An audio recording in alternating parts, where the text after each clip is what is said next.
Recording by Mary Bard. The Putnam Tradition by Sonya Dorman.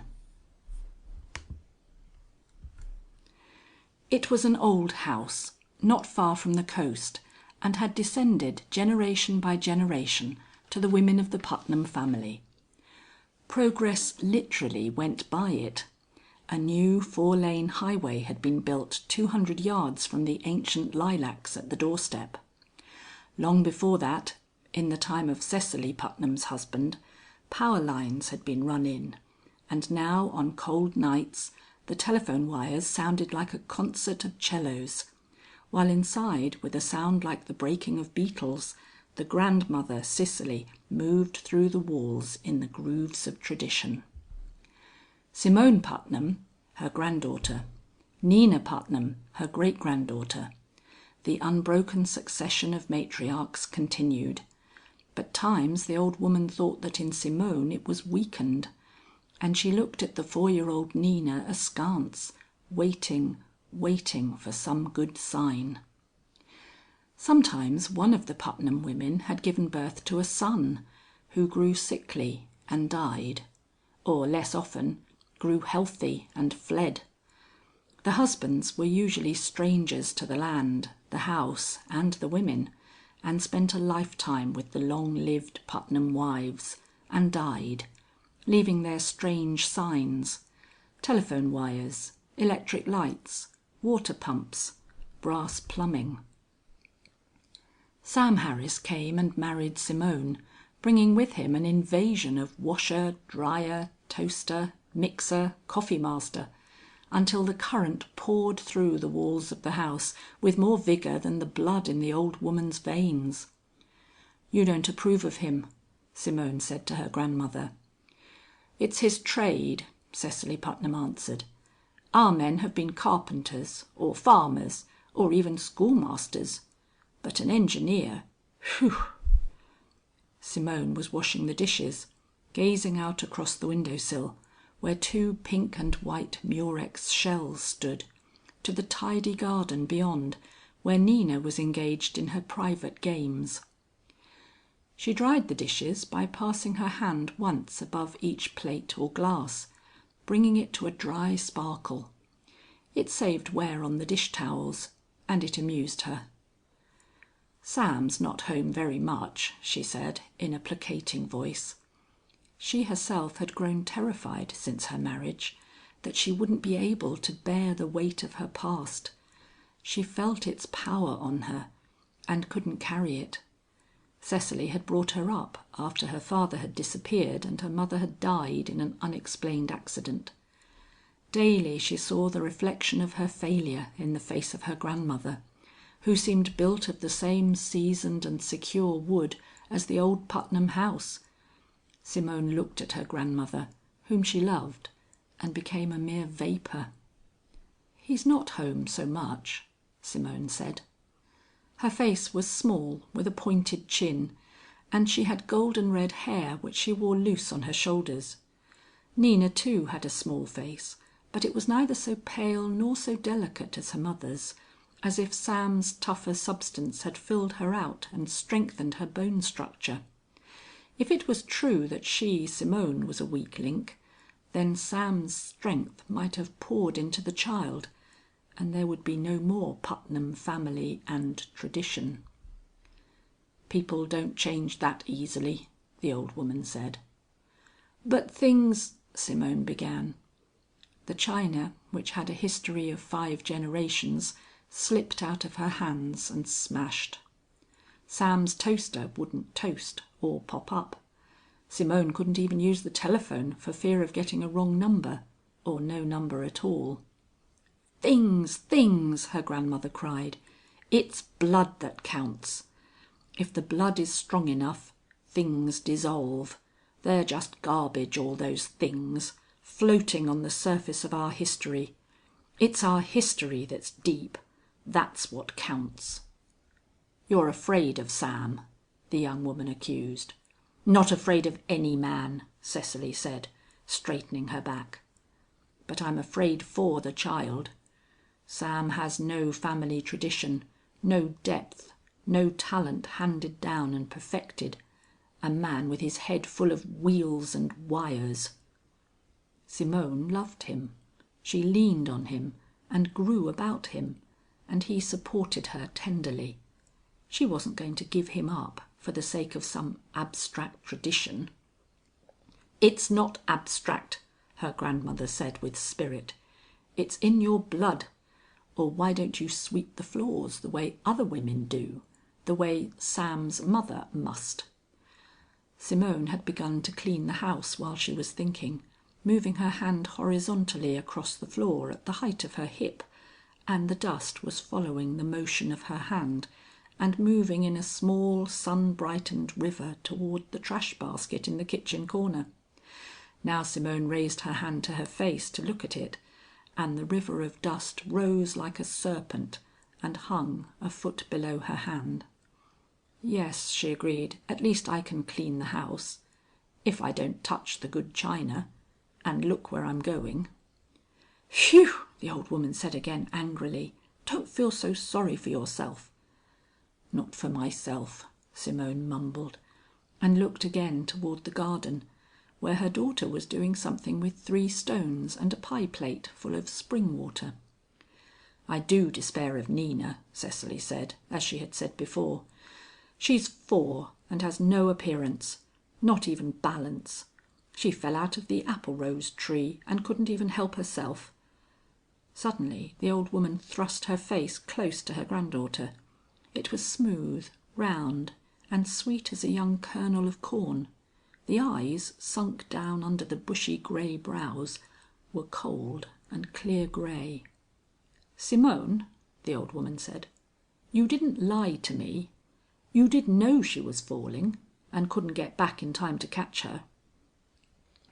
A shudder passed through Simone's body. There was no blood in her veins, only water. No marrow in her bones. They were empty and porous as a bird's. Even the roots of her hair were weak, and now the sweat was starting out on her scalp as she faced her grandmother and saw the bristling shapes of 7 generations of Putnam women behind her. "You lied," the old woman said. "You didn't know she was falling." Simone was a vapor, a mere froth blowing away on the first breeze.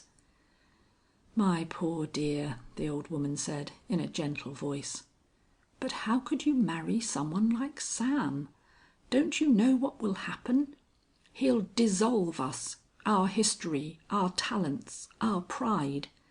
Nina is nothing but an ordinary little child." "She's a good child," Simone said, trying not to be angry. She wanted her child to be loved, to be strong. "Nina isn't a common child," she said, with her head bent. "She's very bright." "A man with his head full of wheels, who's at home with electricity and wires," the old woman went on. "We've had them before, but never allowed them to dominate us. My own husband was such a man, but he was only allowed to make token gestures, such as having the power lines put in. He never understood how they worked."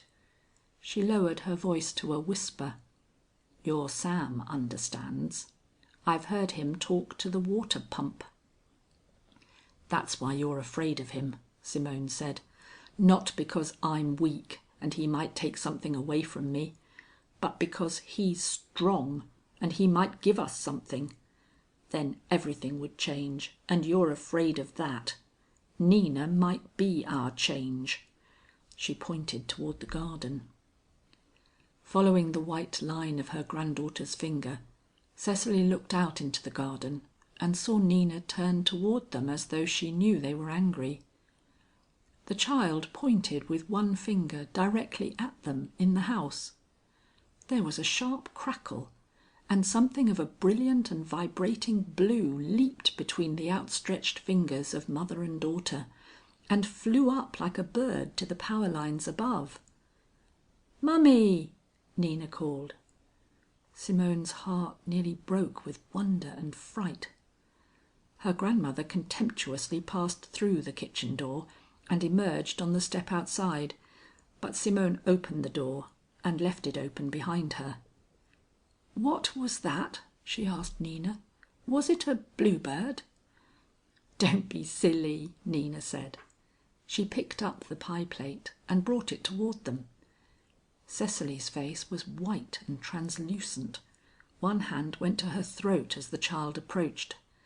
Brimful of crackling blue fire with a fluctuating heart of yellow, the pie plate came toward them, held between Nina's small dusty hands. Nina grinned at them. "I stole it out of the wires," she said.